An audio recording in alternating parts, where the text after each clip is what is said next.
So, there's been a long history of resistance.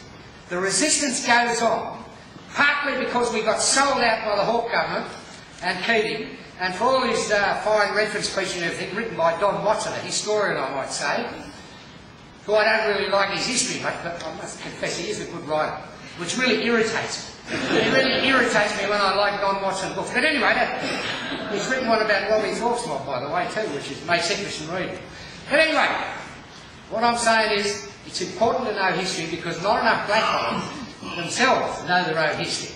And you can see that in so many of them expressing support for the general proposition of native title and thinking that the apology was a wonderful thing and all this. I mean, you know, how can anyone retain any notion of credibility about the apology given the continuation of the intervention in the Northern Territory, the never-ending genocide? I mean, how else could you call what happened to that old man in Western Australia? How else could you call what happened to that lad on Palm Island? How else could you call what happens on an almost daily basis still? You know, the murder and with almost complete, legal immunity just goes on. It never ends. It's gone on through all of our lives. And it continues to this day. And one of the reasons I put it to you, that not enough of our young mob are getting up and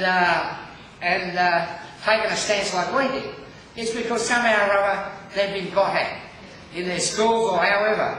They've been taught a false understanding of their own history. This is why so many young blackfellas today don't really know anything about their own history. But if you think about it, they've been taught by white fellas in white schools from white history books, you know. And they've been taught. I don't go along with Richard what he said about, you know, let's have faith in the educators training the people who are going to teach this history in schools. The reason I failed history, the only subject I failed in the 1964 New South Wales School Certificate exam, the only subject I failed was history, you know. And the reason I failed history, I now know 45 years later, was because A, it was what it was being taught. It was the history of the British Empire, history of British colonialism, the history of Australia in that context, being a British country, and having to know all the names of kings and queens of England going back 200 years or something. But it was also the way in which it was taught. And to this day, most 99% of Australian history teachers in high schools in particular in Australia, and in universities for that matter, are completely and absolutely useless. Now, as Richard can tell you, even in the subjects he wrote, by far the best lecturer that he's had in his class has been me.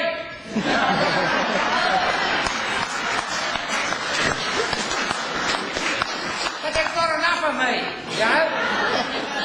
And I'm going to finish very soon.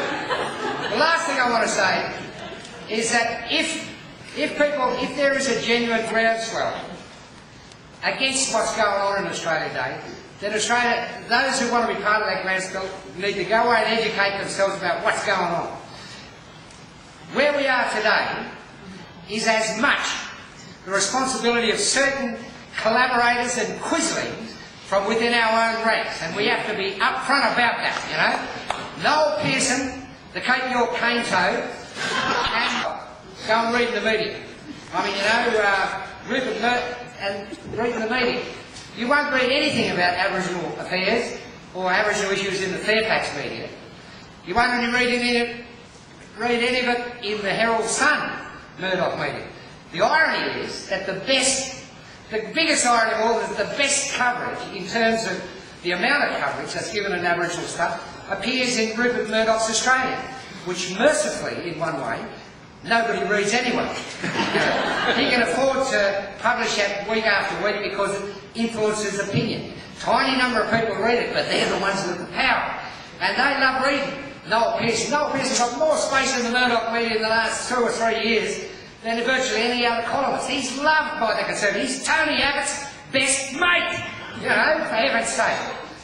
So one needs to make an honest analysis of who's who in the zoo, what's going on, what their motives are, and the games that they're playing. Why is it that the mainstream Australian media want you to only hear the voice of those who support the intervention?